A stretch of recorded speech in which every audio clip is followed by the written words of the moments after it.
Cars. You either like them or love them.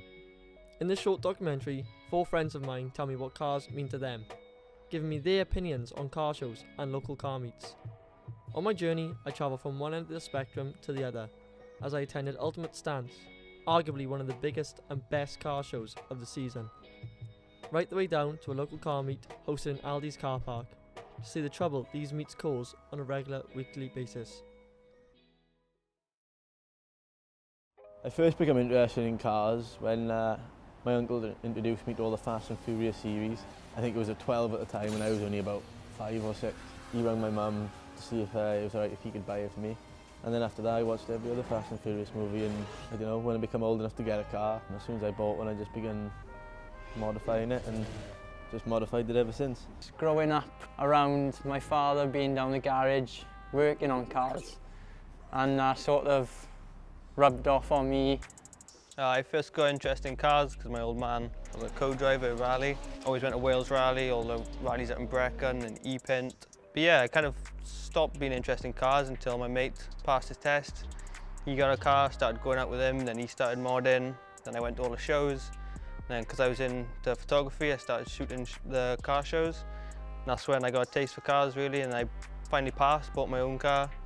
I started out modifying my car after I got my first job. You had money coming in and you had nothing to spend it on really, so you ended up buying parts for your car, or even buying a car in some cases. Because being a car enthusiast, I just don't want a standard plain car that anyone has. I want it to be faster, better looking and cleaner and just all around better.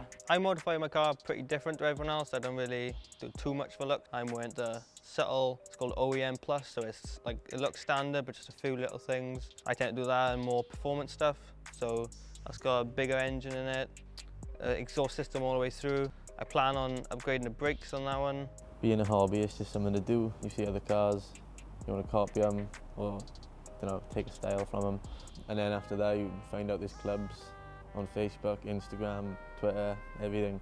And all those clubs, they all attend meets or shows. The thing that drags me to car meets or car shows is it's just a chance to showcase your own car off. Show other people every single model you've done to yours and also get an insight of what they've done to theirs. I don't really attend local car meets. You hear lots of bad stuff about them in the news and on social media.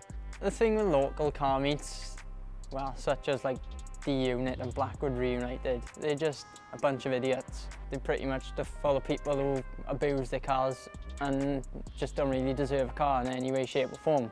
Because they bought something that's remotely fast or rear-wheel drive that they can do a drift in as this car park and they can block or something. But I like going to car shows because they're full of actual car enthusiasts who research their cars and buy proper parts for their cars, and they know what they're doing, and it's nice to see people that actually take care and pride in their car. Just see everyone's work, and there's everyone in the same hobby, everyone's got the same interest, and everyone can look at each other's work. Yeah, you can go around the track with them, you can race them, you can, you save up all year, you do performance mods, and then you can test it against everyone else's car on a track where it's safe and where you've got all safety equipment. I've met loads of people through driving. Never would have happened if I didn't buy a Fiesta. Like if I bought another car, or I didn't even buy a car that was like cool to the scene, that wasn't modified, I would never have met them. It's crazy to think about. I also like the actual act of driving more than having a car itself. When I dropped out of university, I was pretty stressed out and stuff, and I'd just go for a drive and it'd just clear my mind, and then I'd just go back home and I'd be fine. It'd be like, I'd been to sleep, I'd just wake up, it's a new day. The thing I like most about driving is the freedom. You choose where you go, when you go, where you go, who you're with really.